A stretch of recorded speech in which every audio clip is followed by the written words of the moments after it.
Hi there, I'm Jennifer Diascro, and welcome to the Confident Undergrad.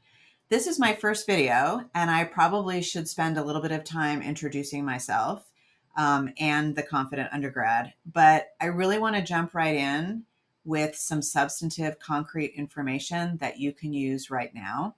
So if you want to learn more about me and the Confident Undergrad, I'm going to direct you, at least for now, to my website. The link is on the screen. Feel free to use that, cruise around the website, get to know me a little bit better there. And then in the future, I will make sure that I share more about myself and the ways that I can support you as you make your way through your college career. But we've got a school year right now. It's happening in just a couple weeks for semester students. For quarter students, you have a little bit more time, but I want to make sure that you have this information as well before you start in September. So I've put together a few top 10 lists of things that I think would be particularly useful, especially to first year students, those of you who are starting, so exciting, this fall term. But it's also relevant for those of you who are returning. The summer is long and we tend to forget kind of how to be students. And so any kind of reminders that we can get, I think can be really important to you. So I'm going to go through a few slides and give you some short explanations of the material there. I know, no one likes slides, but they give you something to look at besides me. They keep all of us on topic, including me, which is very important. And your professors are likely to use slides in class. So at the very least, you can think of this as practice for your courses that you'll be taking sooner than later. In future videos, I'm going to return to some of the issues that I mentioned today, however briefly, because I think they deserve more attention and I want to elaborate on them more. Having said that, if you have questions about the material today and you want me to answer those questions sooner than later, go ahead and drop those questions or comments into the comments below.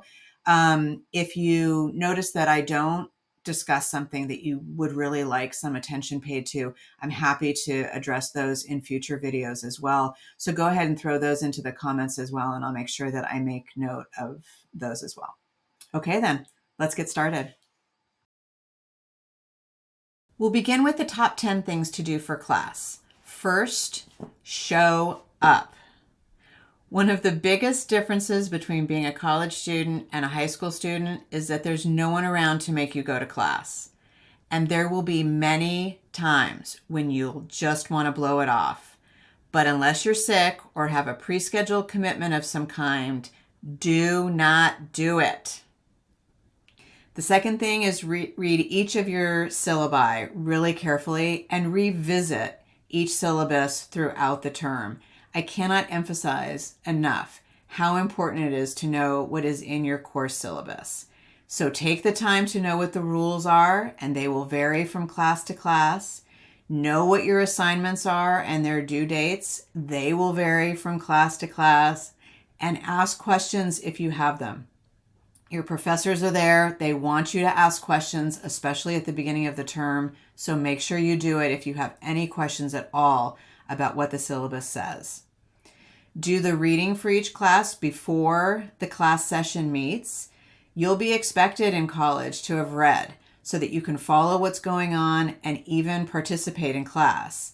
Also, this will help keep you up on the workload so that you don't fall behind, which you will really, really appreciate come midterm and come the end of the term. Take notes in class. This seems to be a foreign concept to many students, but it's really, really important. The process of note-taking in class, however incomplete your notes might be, will help you understand and retain the information that you learn much better. Note-taking by hand is best, according to the research anyway, but using your computer or another device is definitely better than not taking notes at all.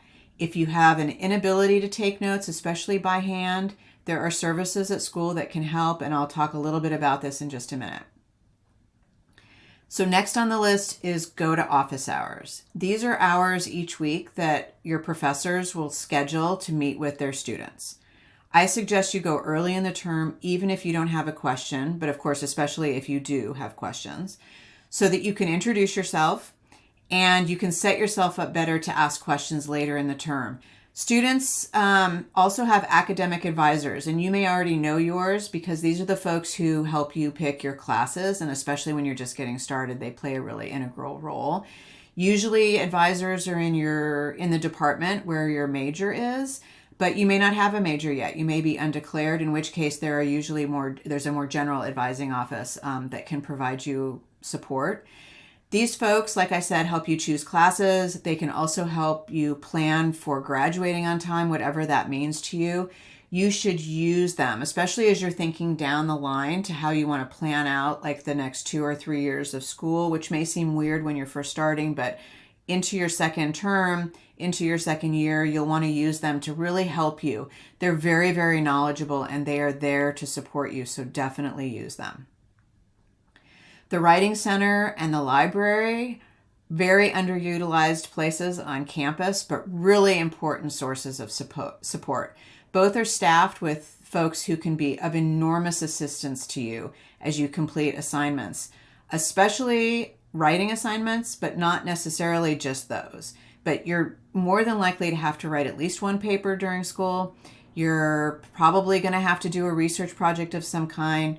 Take advantage of these people who can help you write and who can help you find the sources that you need to do your work.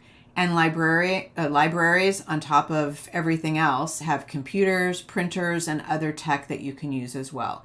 So go meet your librarian, go meet your writing staff, let them help you succeed. Extremely important in this list is something that I mentioned just briefly before, and that is disability services or accommodations offices or whatever this kind of office is called on your campus. These staff support students who have ADA needs at the university. So if you had a 504 plan or an IEP in high school, you may want to register with your campus office. If you experience a temporary injury of some kind during the first term or anytime during your career in college, or if you have another diagnosis that comes up later and not at the beginning of the school year or your time in college, you can reach out to the office for support anytime. Using these support services requires agency on your part. That means that you, the student, have to ask for support and follow all the steps that are appropriate, and it can take some time. So try not to let this discourage you from getting the support you need. You're gonna need to be patient when you engage this office, but just like your syllabi, just like libraries and writing centers, just like office hours and advisors, these are tools to help you succeed. You need to use them. Okay. Lastly on this list is that the default way to address your instructors, whether it's in person or in writing, is professor. If you have a professor who invites you to call them by their first name or by another title, then that's great. But start with professor and wait for them to let you know that it's okay to do something different. If for no other reason, the formality of using titles is good practice for the post-college world and professional environments. Okay, so this list could be much, much longer. And like I said before, I'll return to a few of these topics in later episodes. But for now, this gives you a pretty good start. The top 10 things to do for connecting to others is really about connecting with your peers. And, obviously, specifically making friends. So being yourself is at the top of this list. I think I put it there because it's the hardest and it relates to all the others in some important ways. I've talked to so many undergrads about this over the years, and recently too, because I have a son who is a rising junior in college and I have nephews in college as well.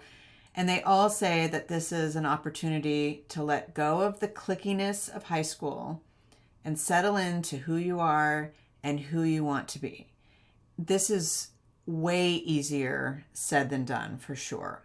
You may not know who you are exactly, or especially who you want to be. You're absolutely a work in progress, but I think the idea is to settle into what feels right for you instead of worrying about what others want or need from you. It means putting yourself out there and being a little vulnerable about that, but know that all new students are doing roughly the same thing, and so you're not alone, and that you have a fresh palette when you go to college. You're starting over in some really important ways, if that's one way you want to think about it. And so it's your opportunity just to be who you are without worrying about fitting in. You want to find your people. So the first recommendation, or the second really on the list, but the first recommendation about spaces is go to your residential hall events. This is your dorm. If you're living in the dorm, go to the events that they have. I know it sounds maybe dorky or a waste of time, and you're probably rolling your eyes and you don't really want to do it, but give it a chance at least. These are folks who you're living with, they're in your space, and you don't have to be friends with everybody. You don't have to be friends with anybody, but it gives you an opportunity, a pretty easy opportunity to meet some new people who you will be sharing space with. Join a club or two or three. Most of the campus websites will have a tab or a section called Campus Life or something like that. And usually in that space, they will list the types of clubs, the specific clubs that the university or the college has. At the very least, it might link you to a space where you can get that information. It will also have information about some of the other things that I have on this list. So I'll skip around a little bit, but it might have information on rushing a sorority or fraternity if that's something that interests you. May have information about how to play intramural sports and which sports teams that there are. So if those are kinds of things that you're interested in, it's a great way to meet like-minded people. Backing up a little bit, look for academic opportunities. If you're interested in doing research or you're interested in joining a study group or volunteering or working in somebody's lab, whatever it is that you're interested in doing that is more academic minded, look for opportunities to do that as well. You may find some connections to that on the Campus Life page. You may have to go to particular department web pages to get information on that, but those opportunities do exist and they can be really fulfilling and a great way to meet, again, people who are like-minded to you. There will be campus lectures and other events like this across the campus, right? Like not just in particular departments, or although in your department where your major is, they will definitely have events and lectures and talks and things like that. But across campus, there will be a whole slew of opportunities for you to go. You may have to go by yourself initially, but while you're there, there are also people who are there because they are interested. And it can be a place where spontaneously you can meet other people who have the same interests as you. Studying at a cafe on campus can be really good way to meet people. And I'm sure that you all are accustomed to doing that. You plug in, work on your class materials, and you may run into somebody who you recognize from class, or somebody may want to share a table. At the very least, it gets you out and gets you connected with others, even if it's not face-to-face talking. Check out your local community as well. Lots of universities are in big cities, but even when they're not, they have like kind of the local retail and entertainment environment around them.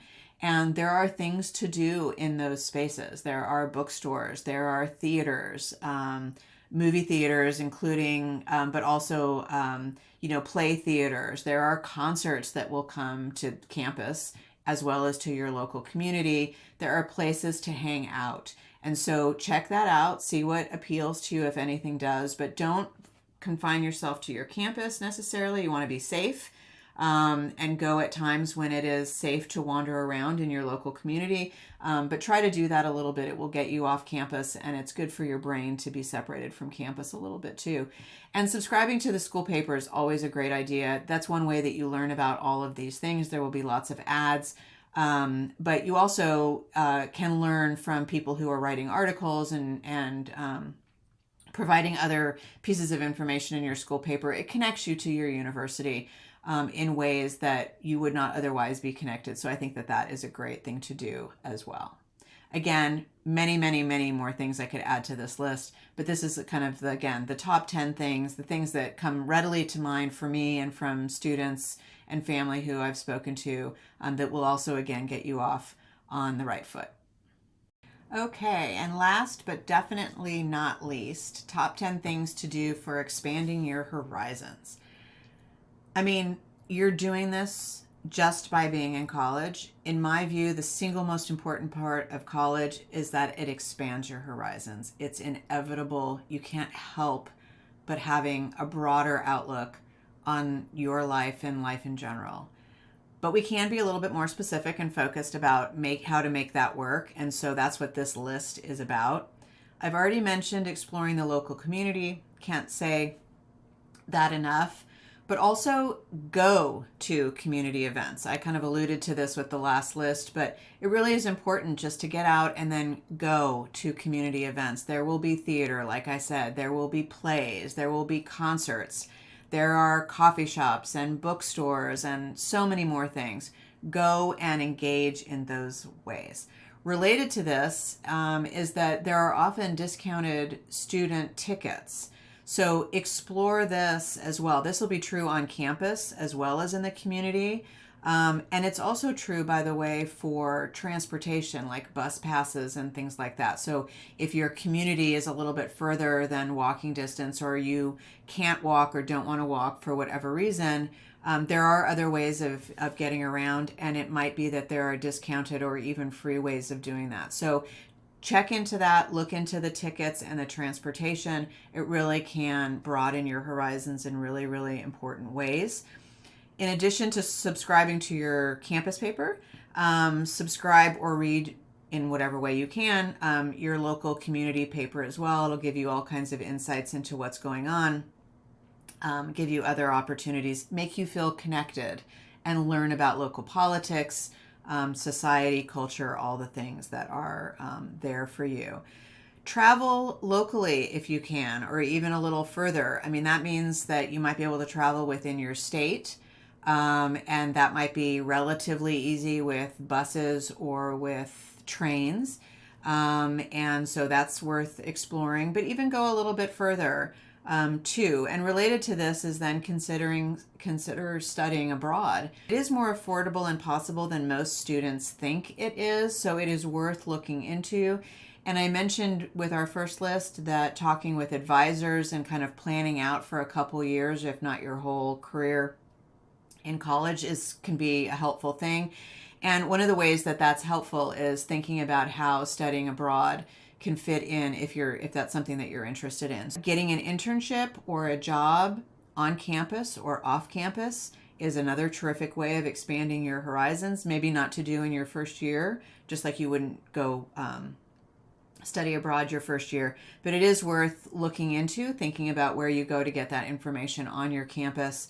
And thinking about how that works into not only your academic planning, but just your personal professional development as well. It can be a great experience.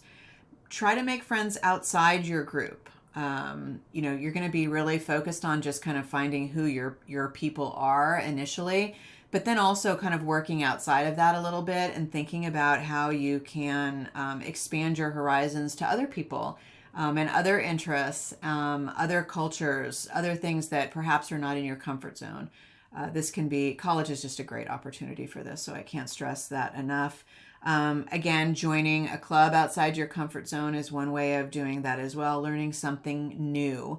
And I might add there too, it occurs to me that there are all kinds of classes that you can take as part of your college curriculum, but also that you can take just as an aside, like painting or, I don't know, sculpture or photography or, something else that would be maybe sports related or activity related, that is totally outside of your academic focus, but that would not only help you meet new people, but also like learn a new skill or investigate something about yourself that is really part of expanding your horizon. So consider that as well. And then volunteering on campus or in your community can be a really great way of learning new skills, meeting new people, thinking in new ways. I mean, this is all, I mean, the list just goes on and on, but this is really just the beginning, the tip of the iceberg about how to really use your college experience in ways that will give you new and different and expansive perspectives on yourself and on the world around you. So all of these things are really worth considering, and there's a gazillion more. So using your imagination, listening to what other people are doing, following their lead to some degree, being the leader yourself in terms of getting groups of people to engage in ways that would normally not be things that you would think of, is really just so much about what college is about. So go for it. So that brings us to the close of today's video. I'm so glad you joined me, and I hope you took away some really good information that will help you get started this fall. This is such an exciting time for you, and I really, really hope that you enjoy it. I'll be back again soon, and I look forward to seeing you then.